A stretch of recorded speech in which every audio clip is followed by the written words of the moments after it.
One. Hello, everybody. Welcome to the Having Lunch podcast. Once again, we're here over Zoom. Actually, both of us are outside this time. I think Zach and I both thought that the audio came out pretty well last time, so it's another beautiful day, so why not? And also, we've heard a lot of feedback. Now that the podcast is on Spotify, it's been accessible to a lot more people, which I think has been quite cool. And one of the things that we've heard from kind of a lot of people is that the podcasts have been long, which I think is kind of a good thing in one sense, but also kind of something we can work to improve on in another sense. So something that we're really going to be trying to do is keep each podcast contained within roughly 1 hour, really probably maximum hour 15, hour and a half unit blocks, such that, it's a lot more digestible. And of course, people might want to listen to it on 1.5 times speed, and that will make it go even faster. And that's personally how I listen to my podcast. But I think we're going to try and work really hard to make more concise, self-contained units. And the way that we're basically going to do that is by trying to get sidetracked less often. Does that pretty much encapsulate the housekeeping stuff? Yeah, we're gonna set like a timer for the 50-minute mark, and then just because we both tend to be we like broad strokes, and like we like the way ideas lead into like one another, and that's a benefit and like a good thing in one sense, but also can lead to us getting off topic in a way that isn't ideal for the platform that we're utilizing. So we'll hopefully having like a little bit of a guideline will keep us more structured and locked in. Yeah, so I think what we're going to do today is kind of finish up the virtue code that we were working our way through last time. That hopefully shouldn't take too long. Then we'll end this episode, and then we'll record a new segment. So Zach and I will continue going because, as he knows and as I know, we could both kind of sit here and talk for 4 or 5 hours. But in order to make it more digestible, we'll break up the content. So with that, I guess I'll throw on my screen share. I guess I'll say one more thing before we do that, and this is kind of what we were just talking about before, which is, being home for this virus period has really allowed me to create a lot more content and think about things in a way that maybe I would not have otherwise done. Like right now, I would be in school, it would be senior week. I would probably be consuming like different types of inebriating elements and hanging out with friends and not putting the most amount of time into, developing proprietary content or just like thinking about ideas differently. But I have been just continuing to listen to a crazy amount of podcasts and reading, long form articles and books. And that's been quite a cool experience for me. And then, getting to come on the podcast and discuss it with you has also been quite awesome. So on like a kind of similar note, I think a mental block that I definitely faced and that a lot of people face in the pursuit of doing the things that they want to do is like when we first started doing this, I was like thinking like, well, I always thought that your opinions had value because they had value to me and I just enjoyed hearing you talk. But I was thinking, who am I to have a podcast? Like who wants to hear like what I have to say? Like why does what I have to say matter? And the answer is it doesn't really. We have a podcast because we want to have a podcast, because this is fun and because we're doing it for us. And Yeah. so I think I don't know. I think there's things to be like taken away from that. Like not everything has to be so serious. Like you're allowed to do people are allowed to do things because they're enjoyable and because like they're fun. And then like we're going and putting it out there because we can, Yeah. So it's not like yeah. So it's not like either of us think like that one like that we're like particularly worth listening to. It's just that we wanted to do it, so we're doing it. Yeah, and I think that is exactly the way that I feel about this, and moreover, putting it out there has kind of been just like a cool experience, learning about the process of like getting stuff on Spotify versus like YouTube and figuring out and doing like the editing, and then we worked on like kind of the background picture and just figuring out like logistical stuff is kind of interesting. Yeah, it's been fun. Also I've had just like a bunch of people reach out to me and say something, or like have conversations about one of the topics that we discussed on one of the podcasts, and that's just a very cool thing that we can kind of get these messages out to large groups of people, like a couple hundred viewers or listeners, and then if any one of them has anything interesting or that they agree or disagree with, they can kind of bring it up to either one of us, and now all of a sudden, it's even more insight, and it's like a really cool way of disseminating information, but then also getting feedback on your own content. Yeah, and starting a discourse like in our own little worlds. Yeah. So I think that's been very cool. But with that, let's do a hard cut off on that so we can let's hop try into and let's try and move along. do you want to set like an actual timer? Like, do you have your phone? Let's do. Yeah, I'm looking at it on my computer. Let's see. There's 6 more of these left. Let's see if we can do it. Let's check back in 30 minutes and see how we're doing. Okay, sounds good. So I'm going to share the screen onto these virtues. So the last one was the one we did about the harm, and even though we could continue talking about that for a while, I think let's kind of wrap and move on to number 7. And again, a lot of these are like my personal kind of virtues that I try to look at when I'm in a situation where I need to make a decision, and I just like want to look through this list of something that I compiled when I was thinking pretty clearly and long-term focus. So number 7 is try not to make decisions while stressed, angry, upset, or feeling any other emotion that may affect long-term decision making. Instead, try, and this would be depending on the time frame to make a decision, just taking a few deep breaths if the decision needs to be made in an extremely short period of time. If I have a little more time, try meditating, 10, 15 minutes. Taking a shower is something that's like actually pretty useful for me. If I have plenty of time, hop on the phone, call a friend, do some exercise, and I don't even have to make the decision today. Just try doing all of those things and then sleeping on it, and then try making the decision tomorrow. So that's kind of how, my method of getting my head on straight when I have to make like pretty impactful decision. But I have these other emotions that are affecting me for whatever reason. So could not agree more. Would potentially add 2 that I really have found to be helpful in my life. One of them is journaling. For me, like writing things down is just lends so much clarity, because I do at some points feel like my thoughts can be muddled by I don't know, just like existing patterns or things that have been imposed upon me by like parents or people who you're really close with, like, and I feel like writing just can make it more clear, because particularly when emotions are like very loud and like thoughts can kind of get cluttered, I think writing can lend, like just journaling can lend like a whole lot of clarity. And the other one would be just taking a day, just like coming to some conclusion and then letting it sit and just like spending a day, like not even thinking about it, but just like giving it like a day, and then coming back to it the next day and seeing if like you feel or if you still feel just as strongly about it.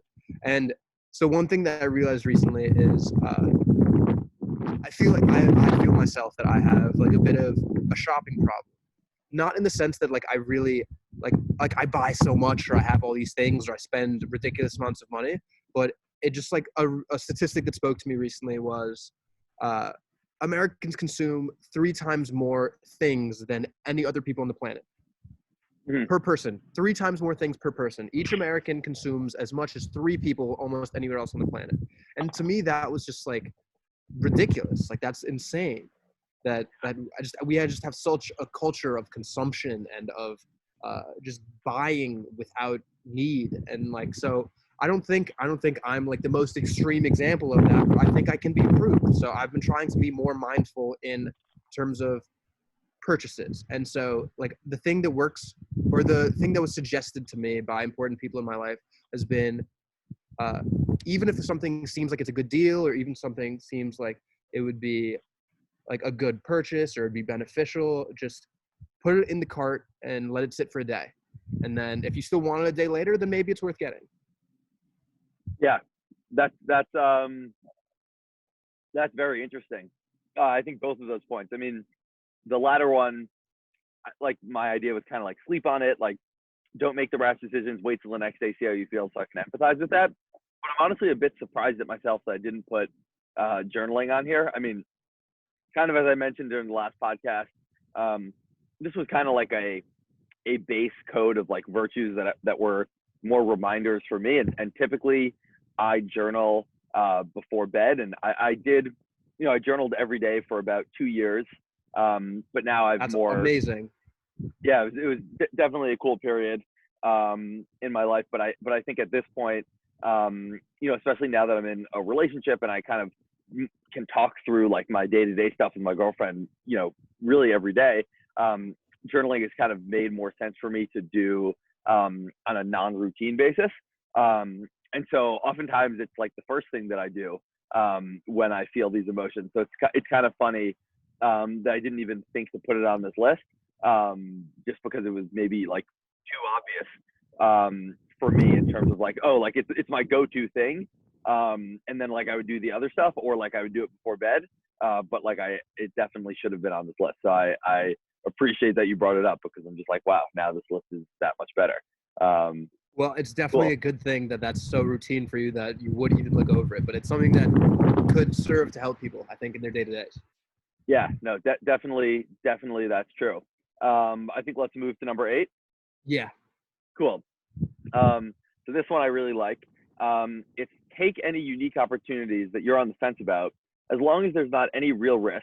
So in here it says at least 2 times greater than driving a car of I catastrophic always think danger. that's particularly funny.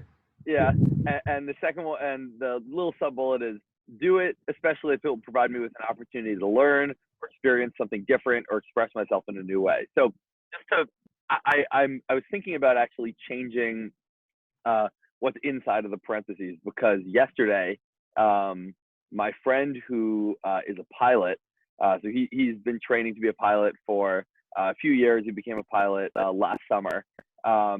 Was just like, oh, do you want to like go in this like little jet and fly over Manhattan? And I had to think about it for a minute, because I was just like, oh, like it wasn't in my plans for the day. I had like this other stuff I wanted to do. But then I was just like, fuck it, I'll just do it. So I really That's a think I hell should yes, change man. this. That's Yeah, that's the kind of thing you never say no to. yeah, it's a real risk. At least, as great a danger as hopping in your friend's jet, or it wasn't his jet, but whatever. He has access. He's a pilot, and he has access to a jet. And like, of course, there's some risk of danger. Like you hear the stories of the people in the tiny propeller jets, getting killed or crashing. But like, we just flew over Manhattan. We flew over Central Park. We flew around the Statue of Liberty. We flew all around the Freedom Tower and the Empire State Building, and it was fucking sick. And so yeah, so I just take the opportunities if you're on the fence about them. So, first of all, I think it's awesome that your friend just went and got a pilot's license. Does he want to be like a commercial pilot, or is that just something that he wanted for himself? Just wanted for himself. It's a hobby for him, and it's pretty dope. Yeah, I think it's a sick thing. That should be a rule for life. Have hobbies. Yeah, Just have things that you do for fun. Like have things that you just do just because it's cool and you like them. Because I said this last time, but like I literally could not believe it more, that anything that makes you a more interesting person is valuable experience. Anything that gives you more things to talk about, more stories to tell, just makes you like more open-minded, more broadens your perspective, then it's worth doing. So I'm very in favor of this one. Take anything. I mean, obviously have a mind for risk, but push yourself out of your comfort zone sometimes, because that's where growth happens. Growth happens in feelings of slight discomfort. yeah, and he was telling me that last summer he flew basically across the U.S. in this tiny propeller plane from California to New York, and he was like making stops in all of these, and he went on like crazy detours, and like went to, he was in I want to say he was in Albuquerque, New Mexico, and then I think he flew through Texas, and he came up like he's like went to a bunch of different cities and just like kind of experienced what it was like there, and spent a ton of time in a plane on his own flying over the country. Pretty nuts. But I Does a think plane have an aux cord? yes, yeah, You oh guys yeah. play You listen music to while you were music. flying? Yeah, we played music. That's so And sick. yeah, and we even talked with. So they've started closing some of the towers after like 4 p.m. because there's not that much traffic. So there was like a police helicopter a little below us. So we chatted with the police helicopter. It was a lot of fun. That's awesome, dude. That's Yeah, really, really cool. so it's very cool. But yeah, I mean, I Rule think 8, push yourself outside of your comfort zone.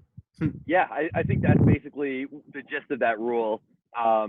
And especially if it's going to provide you with any type of opportunity. And again, like I had this, like we were hanging out during the day, and I was like, all right, I'm going to come home. I'm going to like do this. I'm going to like do that. And then like this opportunity came up, and the first reaction I had, my instinct was like, oh no, I can't do it because I have to do X, Y, and Z today. But then all of a sudden I was like, wait a second, just like take a step back, like actually this is a much better opportunity than those things. Those things aren't really urgent and important, and I can kind of push them off and I'll be fine. This is a unique opportunity that's not available all the time. So I think just being able to get out of your getting out of my own head, right? Because like I'm always in my own head in some sense of like planning out. I have to do this and then this and then this, but like you need to be able to kind of just jump out of that. And I think that's something that's gonna I'm gonna talk more about in the next one if we want to move on. But if you have something else to say, definitely add it in now. Well, so two quick things, but I think this is a great rule. I think one of the biggest strengths of our generation is that we don't feel so trapped in jobs the same way that previous generations might have. So I think this rule can apply to that kind of thing as well, where it's like if an opportunity presents itself, don't let fear be the thing that blocks you from taking it. And Yeah, I mean, a little bit of fear can be helpful because it can prevent bad decision making, but I do think that there has been a trend historically of uh, minimizing the worst case as opposed to maximizing the best case. And I think that's a limiting way to live one's life. And so I think that should be avoided. I think decisions should not be made out of fear. I think decisions should be made more frequently out of hope would be what I would say. yeah. Yeah. I mean, anytime people are like, "Oh my God, like, why'd you do this? You could have like died or this and that," and I'm just like, "You could die anytime you cross the street or get in your car." It's everything is a cost benefit advantage, right? Like you could lock yourself at home and never leave, and you'll never get any virus, and you'll never get hit by a car or crash a plane or like, get food poisoning or anything else. But that's no way to live life. And just doing downside maximization doesn't work for anything in life, I think. Yeah. So So yeah, they're like the way that was expressed to me in a very important book that I read that's called The Four Agreements. I would recommend to anybody. It's like very spiritual, but if you open your mind to it, it can really be an impactful thing. And the way that was presented in that is he calls it walking with the angel of death. And that's just that don't be so afraid of dying that you're too scared to live. And I think that's something that's worth giving credence to. yeah, I couldn't put that any better. All right. I like Rule that. 9. Rule 9. Rule 9. Cool. We gotta Rule keep 9. moving. Yeah. Also, in case anyone's wondering, there's some noise in the background. It's all wind, and it's just because we're outside and it's a beautiful day. But the wind will just naturally happen. Yeah, Right, we rule have to 9. give mine to both our YouTube users and our Spotify users, and we're trying That to is true. get the best of both. That's true. You gotta balance it. Yeah, you got to get Cool. the good background view, but you also need the good sound quality. I agree with that. Okay, rule 9. Productivity and efficiency are important, but only as a means to an end and never as an end in itself. Some best practices include form good habits and force myself to stick with them, and create negative and positive incentives for myself. B, get the hard shit that needs to be done over with first because it won't happen unless I make it happen. And otherwise, it makes everything worse to have it sitting in the back of my head. And C is don't let yourself, myself, fall into a sunk cost trap. I put on quotes Bernstein Bears hole, which only serves to cut off your nose to spite your face. So I can kind of go through those quickly, like more in detail. So Well, can you explain C? Because I feel like C is I'll reliant on explain some. C first. Yeah. Yeah, so there's a kid story called like the Bernstein Bears, and my mom used to read it to me. I remember. The only thing I can really remember from it is the fact that there's like the kid like does something wrong, like maybe he steals about something, maybe he lies about it, and then like he's confronted with it, and there's basically like two options. Like he could kind of confess and like deal with like a little bit of the bad consequences now, but instead like he starts digging himself into a hole and like lies further, and then like has to keep lying, and the hole keeps getting like deeper and deeper. And that story really has like imprinted on my mind, and I'm just like if I fuck up, I'm just gonna like kind of apologize and fix it right away, because Just own if it. not, Just own it. just Yeah. own it. Yeah, I mean, it just only will get worse if you just keep digging the hole deeper, and the deeper and deeper you dig it, it's just cutting off your nose to spite your face. So really, spiting your future self. Yeah. I think everyone has probably been in a situation like that. Particularly, I mean, that's part of growing up, but like I think as like we get closer to being adults, I wouldn't really consider myself an adult yet by any stretch. I still feel very young. So but I think like that's just a big part of it. Just like being able to own your mistakes and like learn from them and apologize. Apologizing is like so underrated, you know? Yeah, it's crazy underrated. Crazy underrated. I think, let me go through, I guess, some of the other notes besides for C. So I think at times in my life I've been way too focused on productivity and efficiency, and I think in some ways that has served me well, and even now it serves me kind of well, that I really am, my brain is kind of geared to just like, all right, I want to accomplish a lot of things. I have a scarce amount of resources or time, and like my brain is constantly trying to like allocate these things and figure out, when I'm going to do this, when I'm going to do that, how am I going to get it all done, and all of that is kind of good. But it's important for me to understand that like productivity and efficiency really are always means.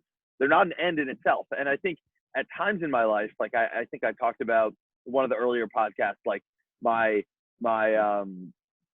sophomore year, and this is not completely true, but in some ways, I spent a ton of time just like scheduling everything to basically perfection, and just very focused on like always getting the most out of everything all the time. And that was the focus. And while I guess I was like very productive and efficient, I think there's something that's lacking from that. And the fact that, that was the focus, like if someone was, off schedule or something happened not correct, that would frustrate me a lot. I think the reason for that was because I viewed the efficiency and productivity as the end in itself, not just as the means. So I think something that's important for me is to really always recognize that I'm only being efficient and productive so that I can get certain things done. But, if I happen to not be the most productive or efficient one day, like it's not the end of the world. So that's kind of important. And then I think, the other. So could I jump in on that one a little bit? Go for it. Go for it.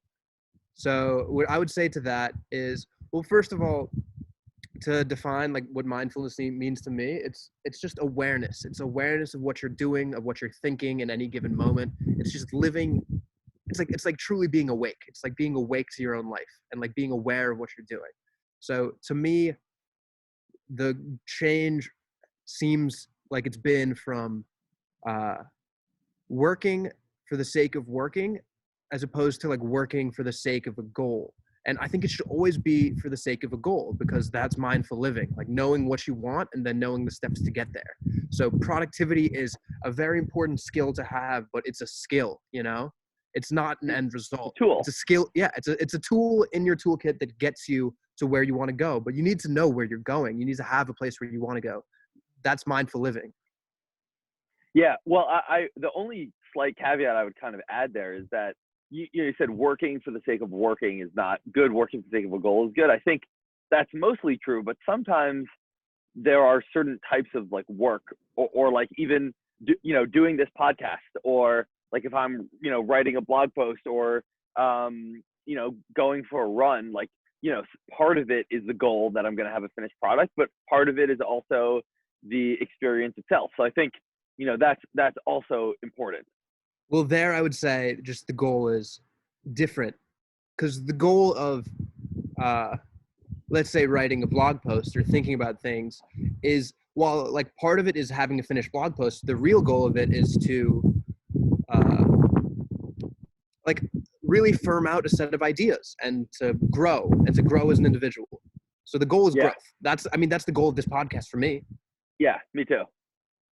So I still think there's a goal. We're not just like, just don't do things mindlessly. It's easy to live a thoughtless life, and I think just being aware of what's happening around, but also what's happening within yourself is just something that's really, really important, at least to my Yeah. mind. And I think, meditation is not only like a helpful thing towards this, it's also like an interesting example.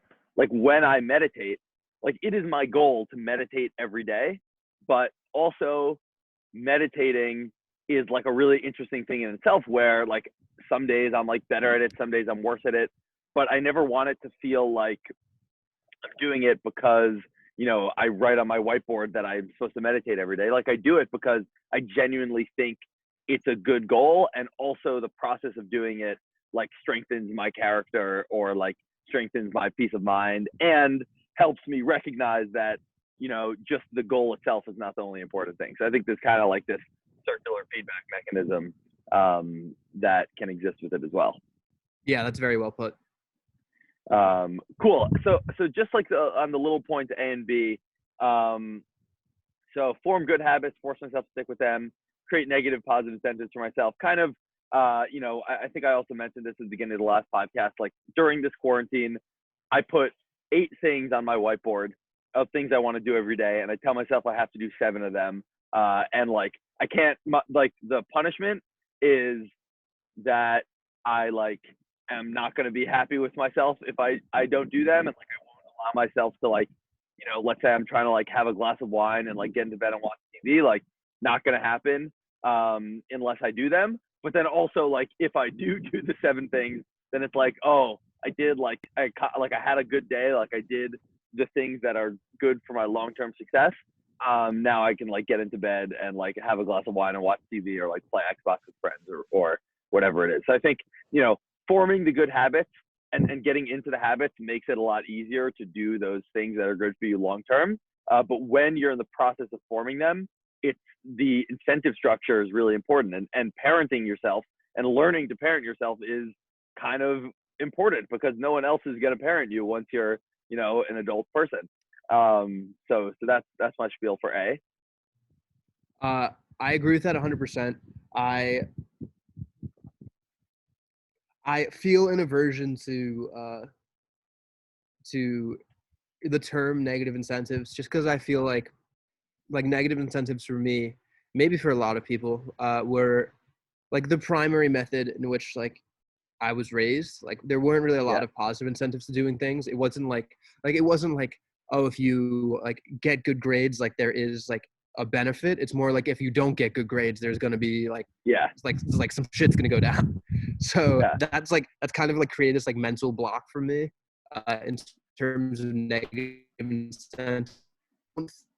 Describing my mind really seems like a negative incentive. It's more like there is a positive incentive, but like not giving yourself the positive incentive unless you have to do. That's almost like getting reward, Yeah, I mean, I like that framing. And in terms of like what I'm practically doing for myself, like what I'm saying about the glass of wine in a TV show or playing Xbox is a positive incentive. That if I don't do the things, I don't get the positive incentive, but framing it to myself in both ways is sometimes helpful. Because then like different parts of my brain are more motivated by negative and different parts are more motivated by positive. So basically what it's saying is form the good habits with incentives and then use positive and negative incentives to like train your brain in a way. Like it's the same thing. It's same as anything. Like I'm just like, oh, like I don't want to be snacking on cookies all the time. So don't keep them like in right super accessible like in the kitchen because I'll just eat them. Like instead keep like nuts because I like nuts too, but they're like healthier.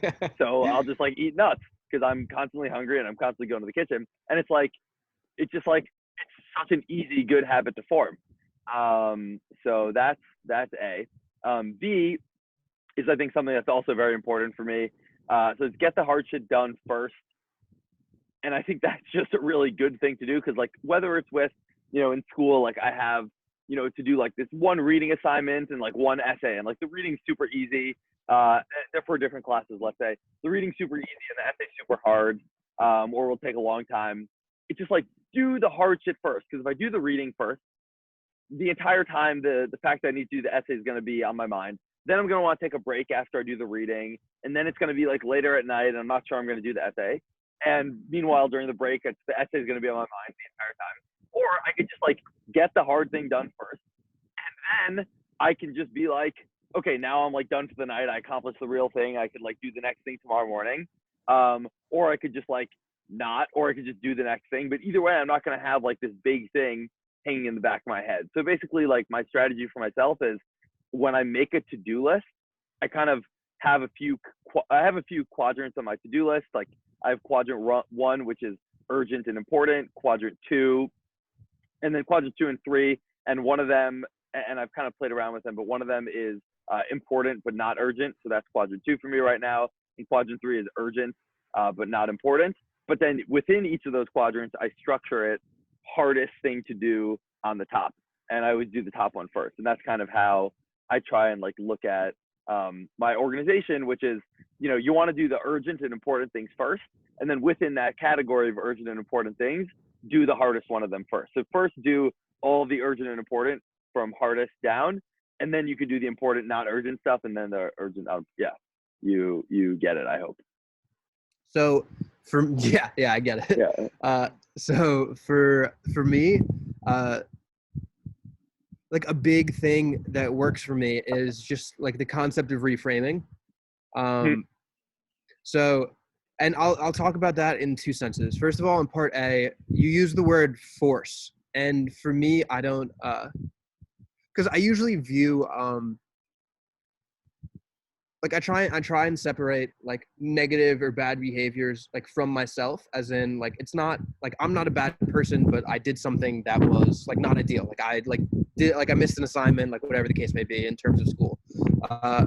But so for me, like trying to force myself to do things doesn't really work. Like I look at it from the perspective like I just need to get out of my own way and allow myself to do things because that's like the perspective that works for me. Like I just I just don't operate in the way that like pushing myself through negative things like just doesn't really work for me. Like I try and take like a kinder approach with myself just because like that's just how that's just what works for me.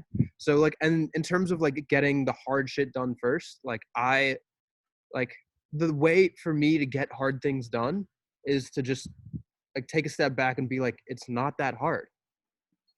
That's just what works for me. Just like let's say it's like something I really don't want to do, just like breaking it into pieces and just like getting started. And then once I'm going, I'm kind of just like, yeah, this isn't that difficult. Like I can do this. This is reasonable. Like just like reframing like my perspective on things is the most beneficial way for me to operate. Yeah, no, that's definitely good insight. I think particularly the point about breaking it down to component parts and really like getting started on something, right? Like if I have to write an essay, the hardest part is getting the first, well, not the first sentence maybe, but the second sentence on the board. But like once I do that, I can just kind of get myself into like a flow and do it. But getting started is kind of often quite hard.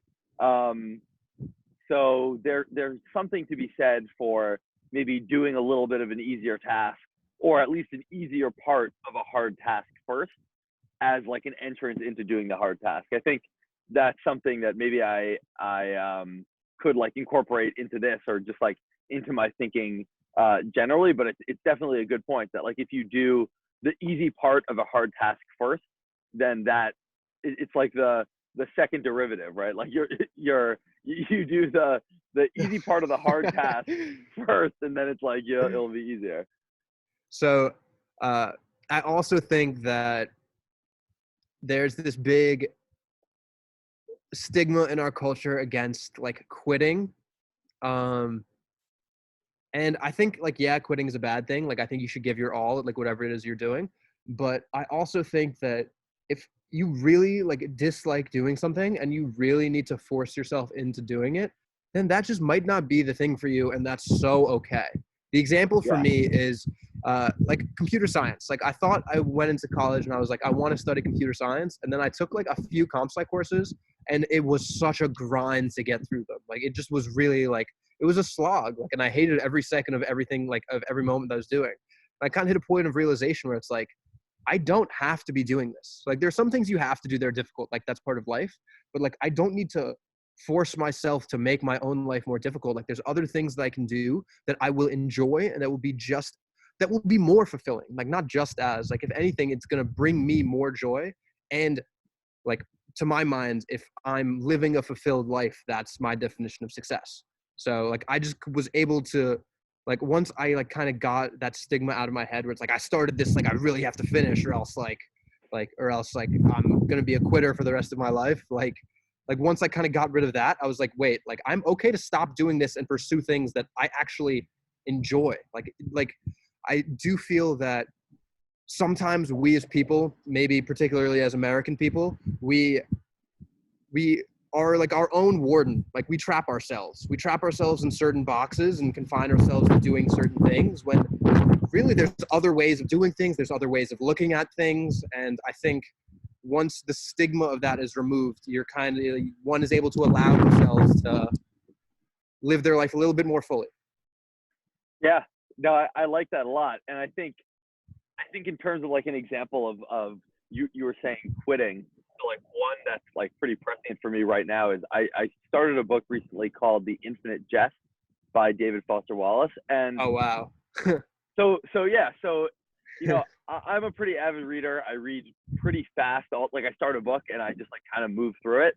That's heavy stuff though. You can't expect Yeah, yourself to get through yeah, David Foster Wallace. exactly. So like in terms of, you know, reading nonfiction, I kind of know what I'm signing up for. Like if I have a goal that I want to like learn a topic in nonfiction, I'm like, I want to read this and I know it's going to be a slog. I'm going to push through it. And if I read fiction, I'm typically like, oh, this is going to be like an easy read. I'm going to get really hooked into it at the beginning and kind of go. So The Infinite Jest for me right now has been a very interesting predicament because I started reading it. It's like something like 1,500 pages of extremely dense text. It's, you know, it's fiction, but it's not like, oh, like really, you know, interesting plot, like character development, all linear, like kind of can't wait to see what happens at the end. It's like not that. It's non-linear, non-contextual, very hard to figure out what's going on. Language is extremely like intricate, complicated. The guy likes to flex with his vocabulary. That's a fact. Yeah, you're just like sitting there reading sentences over again. I'm just like, am I reading like a philosophy textbook right now? It's like, no, I'm reading this nonfiction book, but also it's really hard to kind of get into like flow and be like, oh, I can't wait to like sit down and read like for 3 hours tonight. It's like I read like a chapter and I'm like, okay, I gotta like step back. And so I started this book. I read probably about 100 pages, and I was like, I don't know if I'm gonna keep going through this, but I kind of have like a mindset for myself, which is with books, I am going to read at least 10% of the book before I make any kind of decision about whether I'm going to put it down or not. Then I was like, all right, I'll read another like chapter, read another 50, 60 pages. And I was like, okay, I kind of like it. Like, I think I'll keep going. And right now I'm probably about 300 pages in. So I'm like 20% in. And it's funny because I'm almost at like another point where I'm like, God, do I want to keep reading this? Or do I want to quit? I think I'm gonna finish, but I am being it will be okay if I quit. Because Yeah.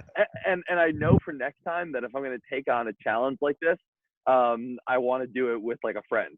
Like reading this Infinite Jest alone is devastating because it's like, oh God, I'm like now like in the 3 weeks beforehand I read 4 books, but it's been 2 weeks and I've gotten through 300 pages of this book. Like what's going on? So yeah.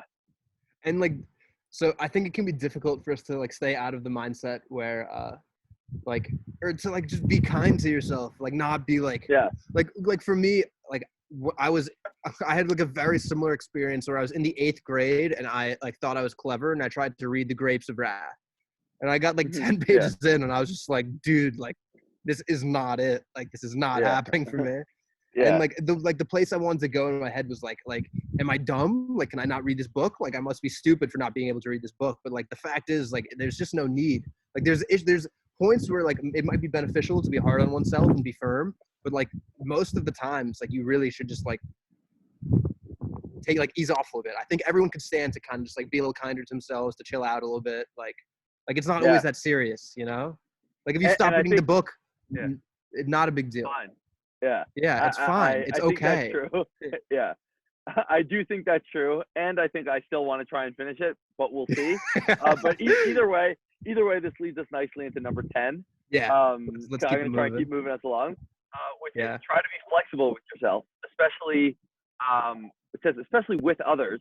Um, but I think what I mean to say with others involved, and do not fill up your plate, literally or metaphorically, with more or even as much as you can handle. And kind of the sub bullet there is always give yourself some leeway in case shit goes wrong, or if you are presented with a new opportunity. So kind of to digest that whole thing, it's just like be flexible. Like it is okay if I don't finish this book. And like if other people are like involved in like if there are other people that are like relying on me to do something at a certain time, or if like I'm relying on someone else to do something in a certain time, just like be a little more flexible to them. Just like give them the benefit of the doubt. Understand that like they are also probably going through shit, and like that's the reason why they weren't able to, you know, complete the tasks that they were supposed to for you on time, or like the reason why they showed up late to dinner, or like whatever it is. Like it's probably because they had something going on. So like just be a little more flexible with them, and be more flexible with yourself. Like if you don't schedule everything back to back to back, so that you don't end up having to, you know, run around with a chicken with that head off.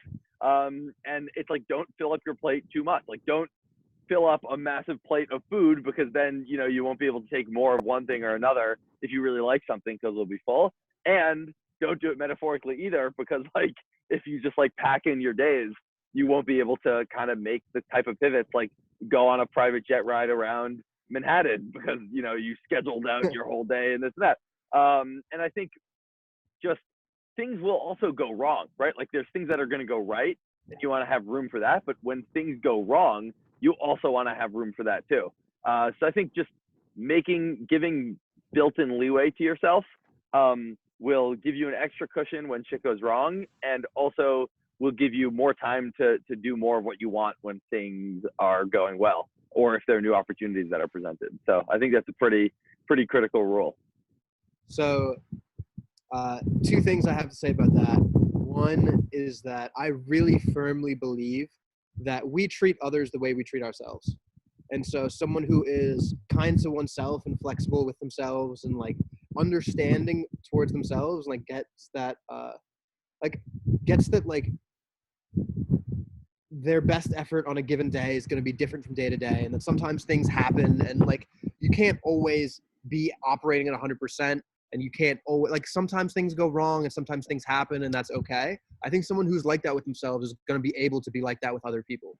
And I think someone who's very like firm and hard on themselves is going to end up treating other people the same way, because that's the way that they know how to treat people. Yeah. Is something that I really believe very firmly.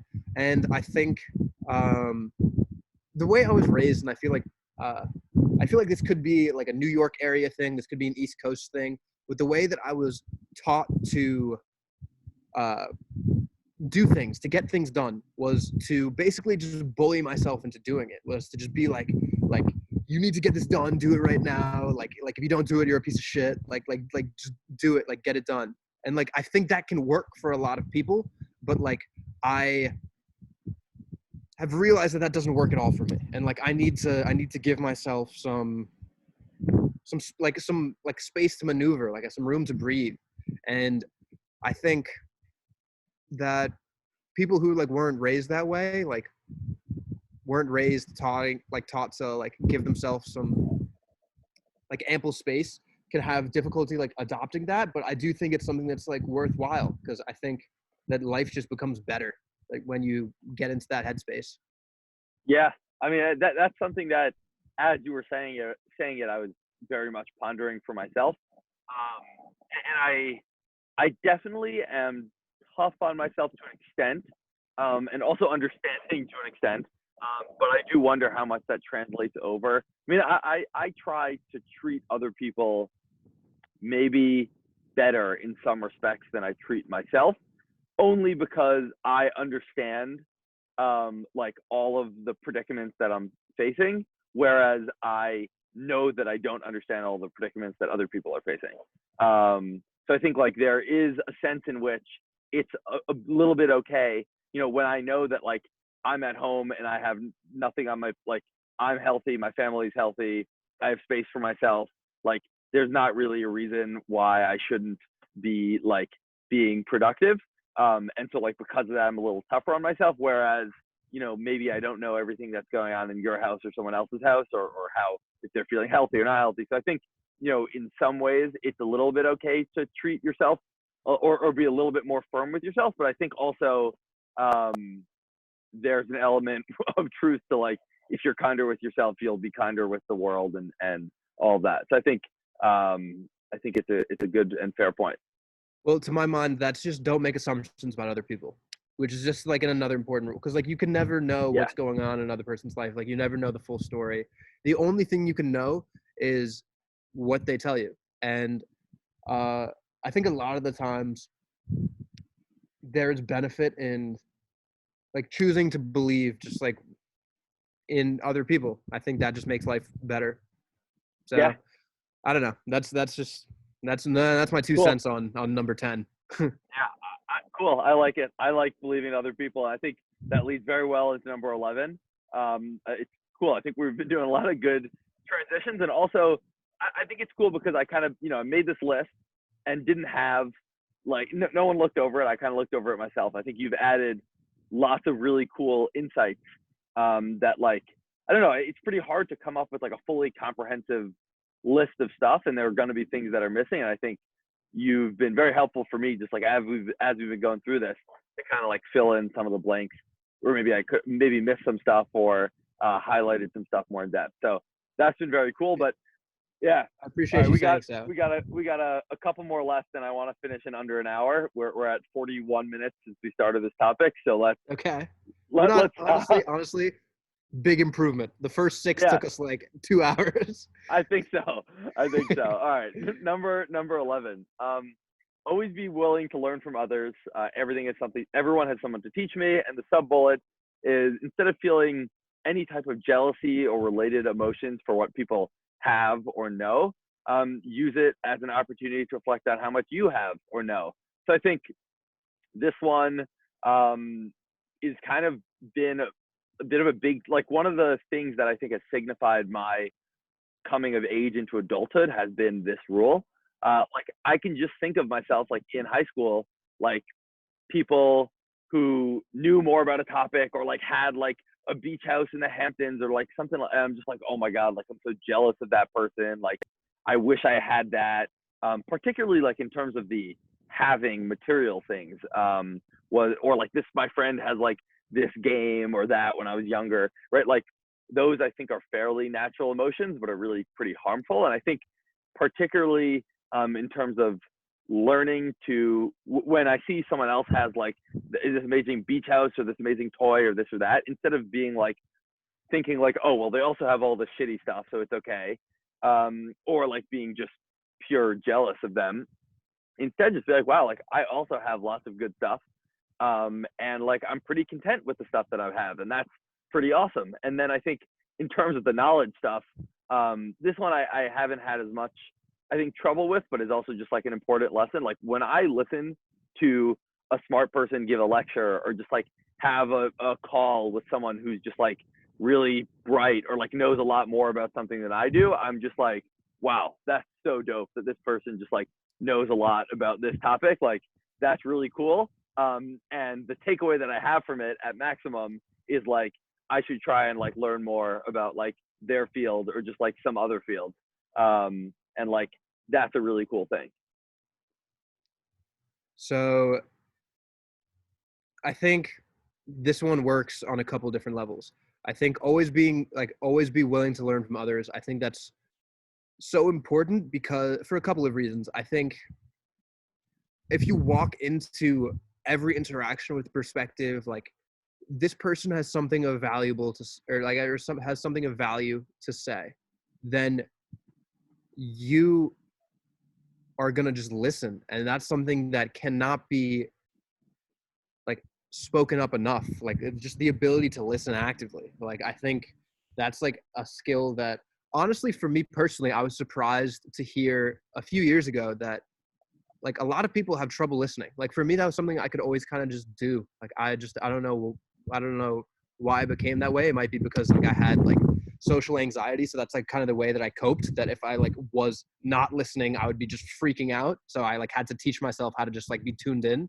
But like if you walk in with the perspective that everyone has something valuable to say, then your conversations are just going to have such a better level of depth and meaning, and it's just that's going to improve your life. And then in terms of part A, I think jealousy usually comes from comparison, and I think comparison is a problematic thing to do with people.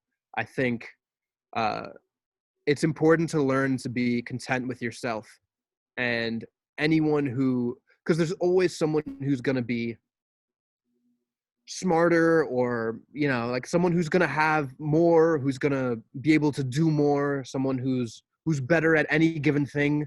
That So it's important to just come from the perspective like i I am enough in myself, and like so is everybody else. They just need to choose to embrace that, like everyone, because I mean everyone is enough, everyone is Yeah, enough of a person, and that's just a and fact. and and everyone that you meet or everyone that I meet is going to be better than me and know more than me about something, and That's that's I think for a fact. For a yeah, fact. and that's the real key. And I think just as like an interesting anecdote, so like this happened to me last night. So I've been listening to like this lecture series on like basically like the Roman Empire from like 3rd century AD until 15th century, right? It's through Yale. It's very good. But it was towards the end of the lecture, so the professor's been lecturing for however long, and there's like 2 minutes left. He's like, any questions or comments? And I was basically at the point where I was like, all right, I heard the lecture, it was good stuff. Like, I'm gonna turn it off. Like, I don't need to hear these like college kids ask like questions or comments. But I was like, you know what? I'll just listen because why not? So the lecture was pretty focused on like this Roman guy Augustine who became Saint Augustine, and the professor was saying how Augustine's mom was Monica, and she was like super pious, and Augustine like wrote all about her in his writings.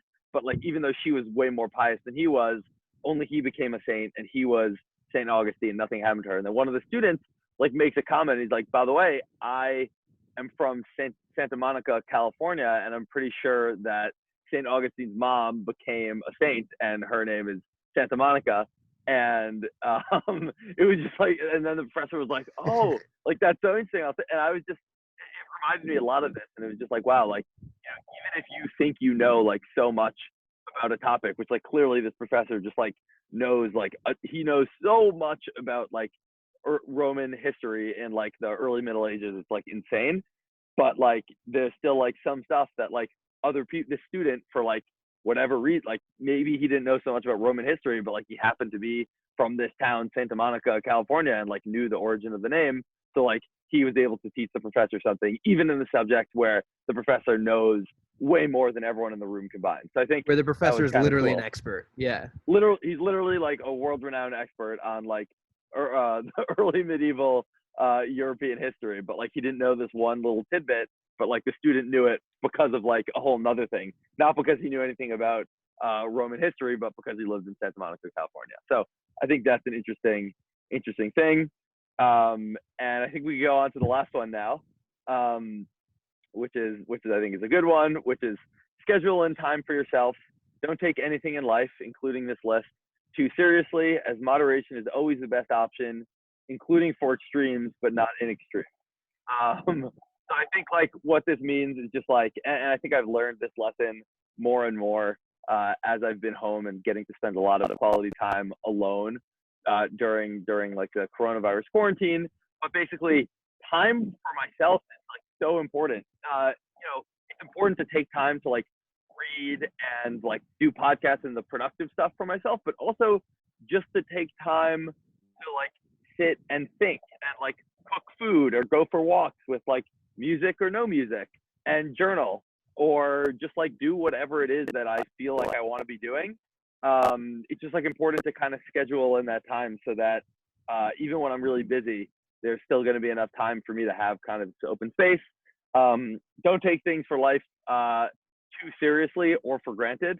And I included the idea that like this list should not be taken too seriously. And I hope that I haven't given off the vibe that like this is a end all be all something. Like I just think it's kind of a good list of ideas. So like it's important to take some stuff seriously some of the time, but like most things in life, it's important to like kind of have the perspective that it's not life or death. And like it's not that important that like you get like an A on an essay or like have a perfect list of virtues or like anything else. And then moderation is just like a really good tool generally. Like it is kind of okay to do a moderate amount of most things, and including for extreme things. Like it's okay to do a moderate amount of extreme things. Like that's also okay. Like to do a few crazy things, but like what the one thing that's not okay is to, I think is not okay is not to do like be so extreme about your moderation. Like it's okay to be extreme some of the time. Like you can be extreme in moderation, but don't be an extremist about being moderate. So I think that is that's number 12. So number 12 is pretty broadly encompassing, and it's like one of the shorter ones, and I Yeah, think that's fascinating. But scheduling time for yourself, absolutely essential. Self-care is so important. Like in order to be able to be your best and to take care of others, you need to take care of yourself. So that's very important. And I think more broadly for the rest of it, I think American culture particularly has a tendency towards like bipolarism, and I think that could be coming from like a two-party system. I don't really know. I can only conjecture, but like it's often like it often feels like, at least uh, in the people that I encounter, it's like either like very much this way or it's very like it's black and like you see a lot of black and white thinking yeah, and in there's the lack world. of nuance. There's a lot, yeah, and it's just the fact is everything is gray, you know? Like there really is no black and white in the world. Yeah, everything's Like a spectrum. so I think balance should be the number one thing that's pursued always, as opposed to and that goes like that can be taken in terms of perspectives, that can be taken in just like a number of different ways. Like no one's perspective, including my own or anybody's own, is facts. That's why it's perspective. So like everything should be taken with a grain of salt. Nothing is black and white, and uh, look for the gray. Yeah, Ending I notes think from that. me. Yeah, no, I think that's really good. I mean, I think kind of as you were saying, like in America, but I think the problem is really uh, exacerbated by A, social media, and B, the fact that this country has way too many people. And because there's a two-party system, everything kind of is there's like only two ways to look at things. When that really is like pretty obviously a bad way of thinking about it. Like most things are not black and white, as you were saying. Um, but in order to get like the most media clicks, or in order to like fit along a particular ideological line, like you kind of have to choose one side or the other. And I think like that's a real and severe structural problem that exists in our society. Just like lack of nuance. I think again, byproduct of way too many people, two viewpoints, and mass media. But I think like on a personal note, being able to just try and understand that like the points behind what both sides are saying. Like both sides oftentimes have like really good points, and like people generally have good motivations, and so typically there's going to be an answer or a set of answers that are somewhere in the middle that kind of encompass the main points and concerns of both sides without being like too extreme one way or the other. And I think like the type of like demonization of enemies or enemy ideologies leads to more black and white and extreme thinking. But I think kind of understanding that different people have a part of the truth or a part of the right answer in what they're saying is a really important facet in like being able to think in a nuanced and moderate manner. Yeah, that last bit is extremely important. And I would build upon that by saying that everyone's feelings are valid in that if I like, for example, it always blows my mind when people say things like now in 2020 like we've moved on from like marginalized groups, like now like things are more equal, like whatever. It blows my mind that people say that because it's a clear sentiment that there are people who feel marginalized, and the fact is that Yeah. people who feel marginalized therefore are, because that's their perception of the world. Like if someone feels that type of way, that means that their reality is that way. So Yeah. that means that's something that's true and that should be acknowledged. And like, so I think Yeah. giving credence to that can't be overstressed to my mind. Yeah. Yeah. No, I think that's a very good point. I also think this is kind of a good time to wrap the podcast. I think, you know, as I mentioned when we were doing number 10, like this has been kind of immensely helpful and interesting for me to kind of hear your 2 cents, but also to kind of go through this, recognize for myself some of the holes that need to be filled in, but also like number 12 like could just easily be split up into two things, or like I could have broken this down a bit differently. But again, I kind of use Aristotle and his 12 virtues as a bit of a framework to help me out in doing this. So I think this is a cool exercise, both for me to write this and for us to discuss it. And I hope all the listeners enjoyed. Yeah, this has And been we'll fun cut for it me. here. Yeah, this is good. This has been a solid like 55 minutes. So I think let's call it a wrap. And I hope everyone enjoyed having lunch.